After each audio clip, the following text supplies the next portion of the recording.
So we're going to give this a try, see how well the Wi-Fi holds up out in the parking lot.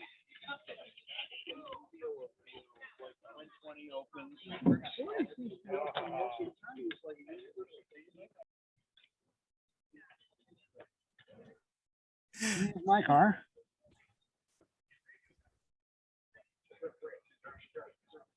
It's the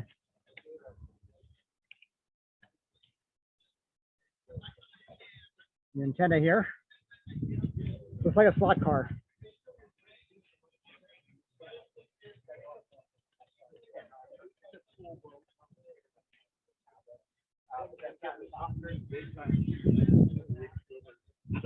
It's not cooling off at night, though.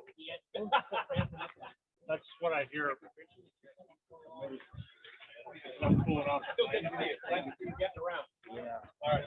Like it normally does. Hey, Greg. Hello. Let me get out of your We're way. on Zoom here. What's Graydon showing off? I'm showing off my clear node. That's a clear node? That's clear node. That's my Verizon hotspot. This is the clear node. I stand it up on end so it cools better because the radiator's right there. So. Okay. And I got it set up so I can run on 12 volts through a supply. I've got a distribution center for the supply, or I can plug it into this battery. Okay. 20 amp hour battery. This shows you what it's drawing current wise and voltage wise. So it's completely, I call it the casserole mounting. Yes. Casserole dish. Yes. This goes in my RV and travels with me. It sat on my seat in the Jeep today and enjoyed the ride. Very good.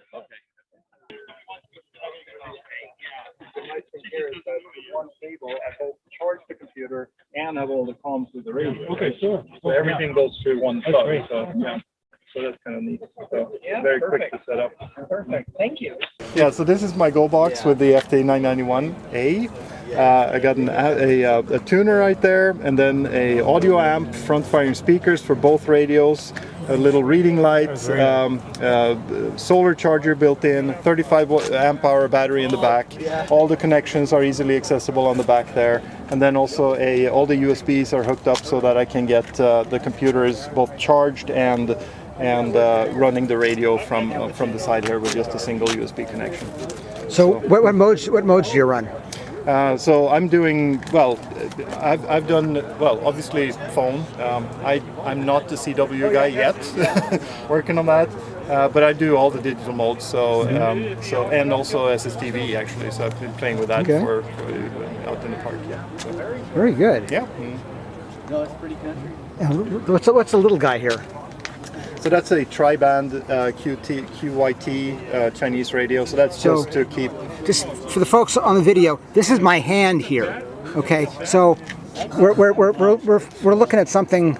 I mean, 3 inches, wow. Yeah, 3.5. Small. Mm-hmm. Yep. Very nice. Yeah, so it's pretty heavy, but it's very quick to set up. Easy to operate. Luggable. So, yeah, Not luggable, portable. for sure. Yeah. But then Everything in one. yeah, it's all in one. And then over here is your portable rig, right? That's the portable rig. So this I can put in a backpack. So this is the X6100 Zygu. It's a 5 watt on internal battery, 10 watts. So I have a Bioenno 4.5 amp battery there for it to run it on external power when I'm out backpacking. So that radio goes in here together with all the accessories, and then I have a carbon fiber almost 40-foot pole All the way up, all the way up, all the way up to there. It's close to 40 feet, and up there right now is a flower pot 6 meter QRP antenna. So that's what I've been playing with the Zygu. So do you hang? What is that? What's that round thing? Is that the flower pot? So yeah, that's part of the flower pot. So that's the block. So the choke for. Oh, I see. Yeah. So basically it's a dipole, right? Okay. So it's just the coax going up. Then that's a choke, and then you have the dipole, and you see where the inner starts. The inner Oh, I see. conductor Okay, starts so on the that's top not there. string up there. That's the other half of the dipole. Yeah, just the last 6 inches is the string. Yeah. So, Oh, yeah, okay. Right. He's talking about Ruby. Well, just up to Spider Lake. From Wentworth Springs Airport Campground up to Spider Lake. And 70 centimeters. So what's with all these antennas going way up in the sky? It looks like The beauty of that is they don't have to go to. like an X30 or something, X50. Oh, okay, that's right. Yeah. I think. I just went up there. Lashed, literally lashed to the wheel. Okay. Let's do a recon. Yeah. Well, he's going to do a recon. All right. Man, that's out there. Because the nice thing about this tripod is that each of the bottom legs extend out, so you could put it on a hill. And you could shorten up one or two, and then you could extend out one, so you can compensate for that. And then so it's basically my mobile station for doing first aid standbys or races, Tevis, Western States. It's for everybody. There's a power supply, an Epic power gate in there. Battery. I got a 20 amp hour lithium Point. Oh, sorry. So I got the 30 amp power supply. It goes into an Epic wind gate in the back, or power gate in the back. It'll also power from solar as well. It's a Kenwood DX710, built-in TNC for running packet. I can run packet. It's got power poles, charging ports for pretty much everything. It's got almost a useless gauge for lithium ion because it's going to say that until it says 0. I haven't figured out. I do have a PowerWorks amp meter that I could plug in line.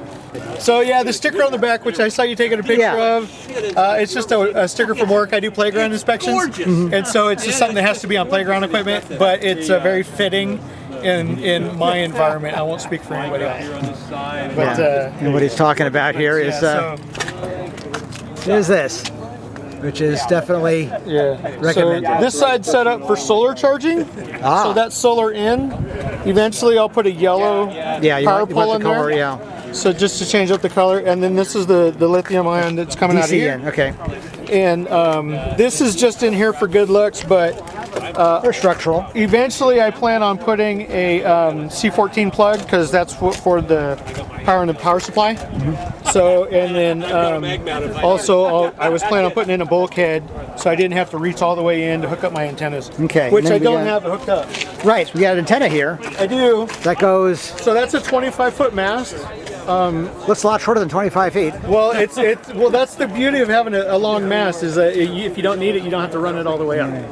And then a Diamond X. And that's a 50. Yeah. A Diamond X50. Nice antenna. Yeah. It was all the people that it was what everybody was using when I was learning about radios. It's one of those things that you don't know what you don't know. There's the moon up there. Is that cap that's on the bottom? Can you remove that? Yeah, so... what we got over here?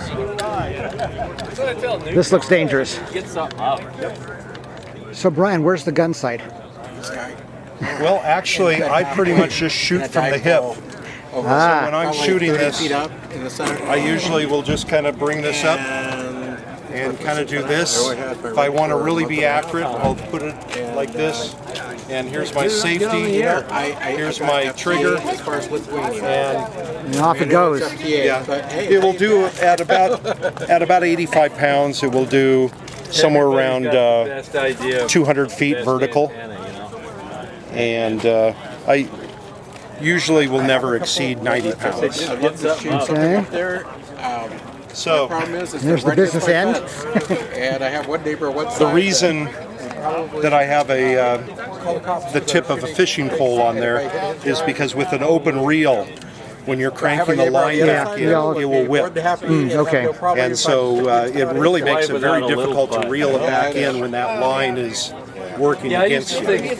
So, yeah, this is what we use at field day for most of the antennas, the wire antennas, and use it several times a month when we go dry camping. And somewhere in the forest, in fact, this right here. Counterpoise for an infed. Not true. This is an 8-ounce ball that I call the bow buster. Okay. And it's filled with whatever hardware I have in the house. Okay. And this is a 36-inch stainless steel leader. Okay. Same as a dipole. with swivel on it, Feeding in a different place, Okay. so you have to adjust. and an 8-ounce ball will, I call it my bow buster. That's doable. Because when it hits a tree, it will go through the tree. And if you go with anything lighter, even if it makes it through the tree, sometimes it comes down halfway down the tree and gets hung up. And so then you have to do everything all over again. But with 8 ounces, you usually have enough run on it that it will pull your line back down. And especially in the springtime when you have very sticky sap in the top of the tree, you get a line through that and it just grabs it like glue. Yeah. Wow. And here's one more little thing that I use. Oh, okay. This is a kite reel. And a kite reel, very handy because this has about probably about 900 feet of line on here, and it's somewhere right around probably at least 80-pound test plus. And so when I put up an antenna, I'll do an in-fed for the whole weekend just using this. Oh, okay. So I'll shoot the tree with this, Parallel line radiates and coax. pull this back over the top, Not really true. and then pull my in-fed back up and just use this as my support line for that. And then when you're all done, very easy to reel it back in. This is I think this is an 11-inch kite reel that you can buy on Amazon. Very nice. And you, is that really the pump you use to pump it up? Typically, I will use a bicycle pump for this. Versus a compressor. Yeah, because these are really easy just to walk out with you as you're shooting a tree. It's about 1.5 pounds per pump. Oh, okay. And what we discovered is a long, slender cylinder is much easier to fill up to high pressure than the bicycle pumps that are short throw. Short and fat, yeah, right. And so Orion had one that was about this tall that he liked because it was easy to haul around. But then when he hooked this one up and just saw how easy it was to pump with the smaller cylinder but a longer throw, you actually get more pressure, higher pressure faster with one of these. Very good. Yep. Excellent, thank you. You bet. What do you got here? Okay, got 7200 in there on a Lakeland base-loaded banana plug antenna. I can add or subtract coil from it at the base on the front of the rig, and then get the 2 meter and 11 meter. Wait. You got, how many antennas are up there? 1, 2, 3, 4, 5, 6, 7 up there. 8 number here's 8. 9 for the HF antenna over there. Okay. And I got a satellite, XM satellite antenna up there. Okay. And then the AM/FM radio antenna. So there's about 10 antennas on this rig altogether. And how many radios? So I've got the GMARS, got the CB, got the 2 scanners, 2 meters, and then the 7200 HF. And one big fuse, right? One big huge. That's the 7200. Yeah. Nice. It's a nice quiet radio. Works fine out here in the rig. Okay. Yeah. And then I put this rack on here, but I built it with angle iron welded to this plate. So all I got to do is pull these 2 bolts, and then I can flip this thing down and put the bolts up through there. So now the antennas are horizontal in case I'm going into garages or trees. Yeah, right. I can lay that thing down. Or if the wife wants to drive it, she says she's too embarrassed to drive it, so I flip the antennas down and she can drive it. So, yeah. Makes sense. Not too much loading and not too much intermod. It seems to work fine. So you running voice typically, or any of the digital modes or anything like that? No digital modes. I'm not that smart, and my son is. He's an amateur extra class now, and he got right into that, and he's big on it. But not me. I'm just an old dumb talker. Okay. Old school ham radio, 50-some years, and just talking. That's all I do. And you mentioned 11 meters. Anything going on 11 meters these days? Now that the now we're getting some solar cycle in. The 11 meter guys are going a little nuts when that comes in. But, they are. Okay. Yeah, I just use that to. When the cars start stacking up, I listen to the truckers tell me what's going on up there, and that's about it. It's a little bit of Intel radio.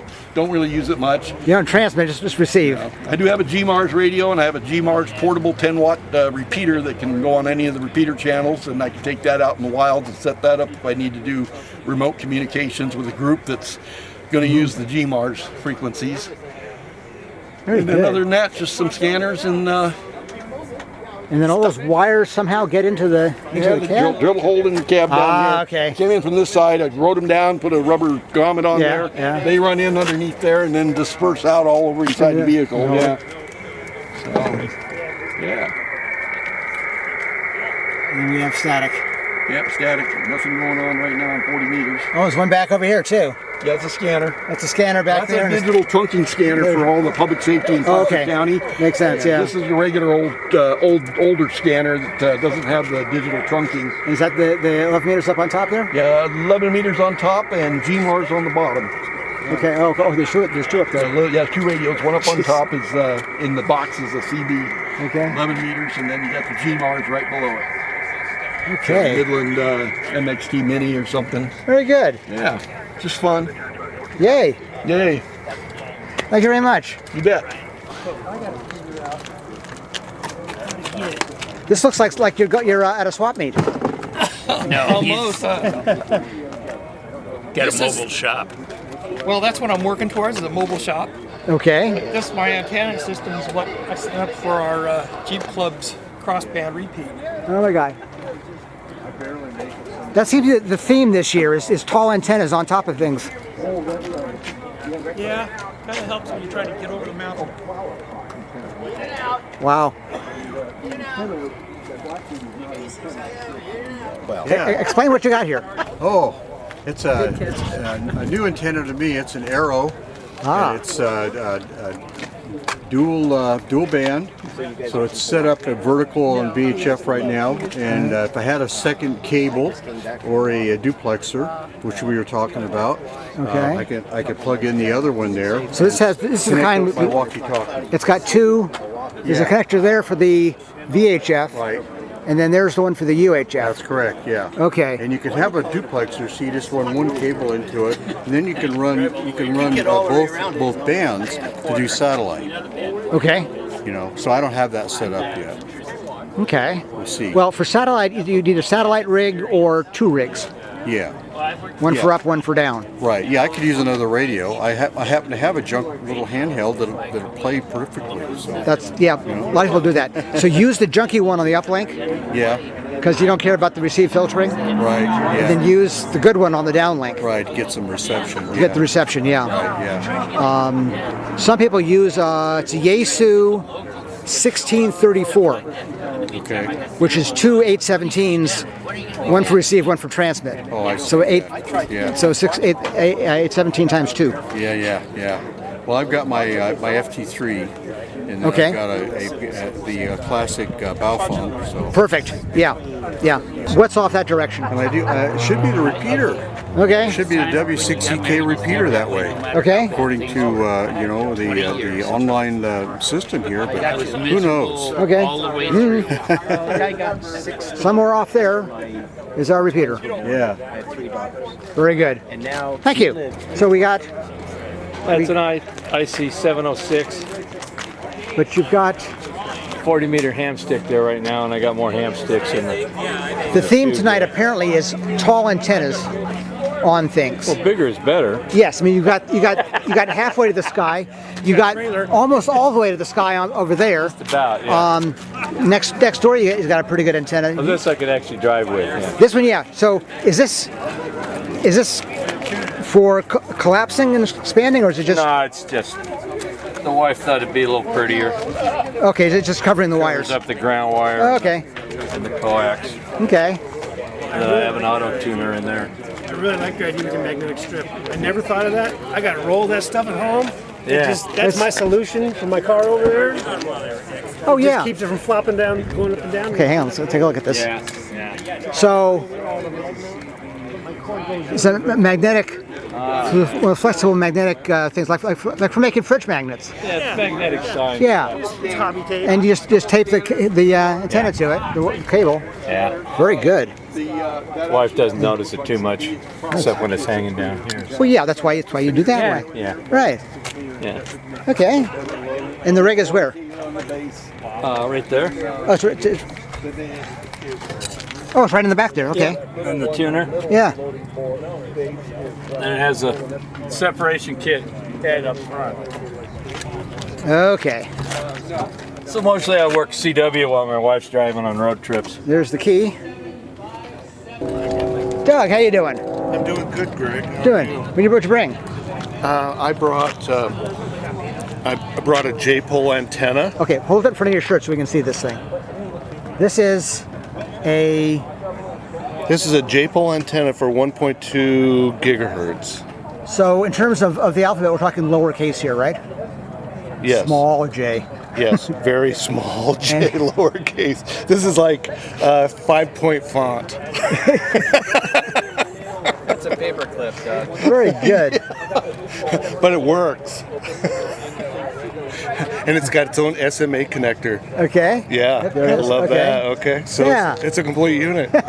And when it's actually installed on the system that it works on, it works very nicely. Very good. You know, it's part of the experimental part of the hobby. Definitely. And also the craft and building and And I made it out of scrap, and it only cost me like nothing, nothing. which is an amazing feat. In The ham connector radio. was 10 times the cost of the rest of it. Yes, exactly. Very good. It's this thing. I like to see all the different I don't know. That's Dan's buddy. Paul provided the Statner and Waldorf. Okay. Oh, this is. Oh, okay. Oh, okay. Okay. You do this antenna, you do it. So I think next year things will be Yeah, watching over the place.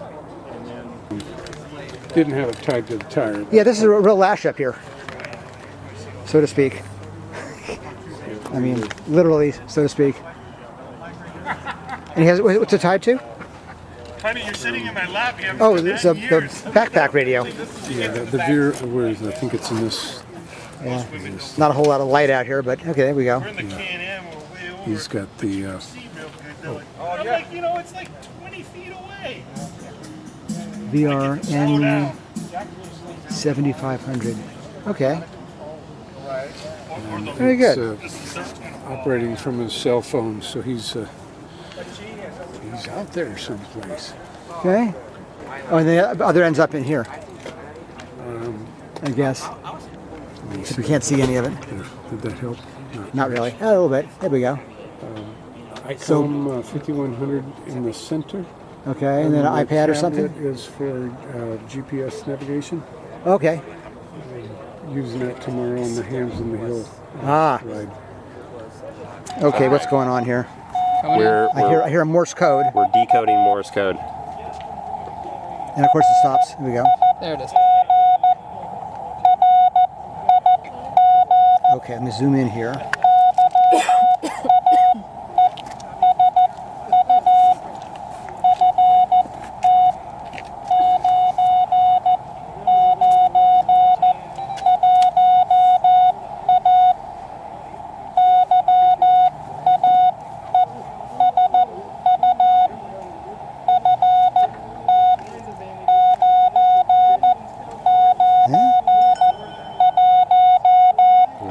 I think it's the right one. Yeah, it's working.